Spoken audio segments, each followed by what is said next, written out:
नमस्कार, मी भगवान वानखेडे। आपण पाहताय पंढरपुरातील सर्वात पहिले YouTube news channel Pandharpur live. Pandharpur तालुक्यातील खर्डी येथील एका सलून व्यावसायिकाचा सांगोला तालुक्यामध्ये खून झाल्याची धक्कादायक घटना रविवारी घडली।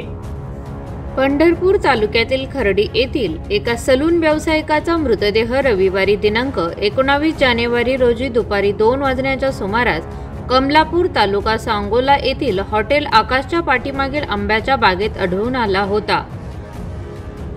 आर्थिक देवाणघेवाणीच्या कारणावरून आचारी मित्राने सलून व्यावसायिक संतोष किसन चव्हाण वय वर्ष 45 राहणार खर्डी तालुका पंढरपूर याचा बुटाच्या लेसने गळा आवळून खून केल्याचे पोलीस तपासात निष्पन्न झाले आहे। शुक्रवारी सायंकाळी 5 वाजता संतोष हा दुकानातून बाहेर पडला, मात्र तो घरी पोहोचलाच नाही।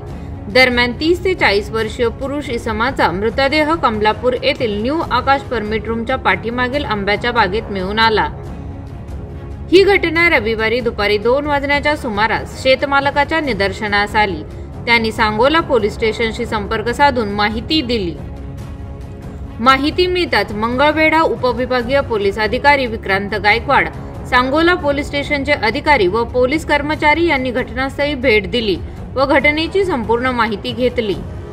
संतोष चव्हाण आणि आरोपी दोघे जण मिळून परमिट रूम मध्ये मद्यप्राशन करताना सीसीटीव्ही फुटेज मिळाले होते।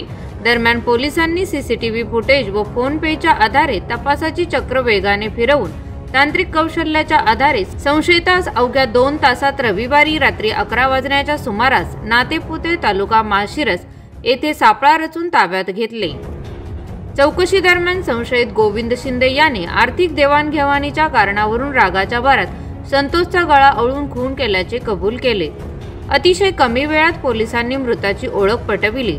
तो खर्डी येथील संतोष चव्हाण असल्याचे निष्पन्न झाले। याबाबत संतोष चव्हाण प्रकरणाचा अधिक तपास पोलीस उपनिरीक्षक विनायक माहुरकर करत आहेत। दरम्यान तपास अधिकारी यांनी आरोपी गोविंद बबन शिंदे वय वर्ष 35 राहणार जालना सध्या राहणार नातेपुते तालुका माळशिरस या सांगोला न्यायालयात हजर केले असता न्यायाधीश पोद्दार यांनी 24 जानेवारी पर्यंत 5 दिवसांची पोलीस कोठडी दिल्याचे सहाय्यक पोलीस निरीक्षक सचिन जगताप यांनी सांगितले।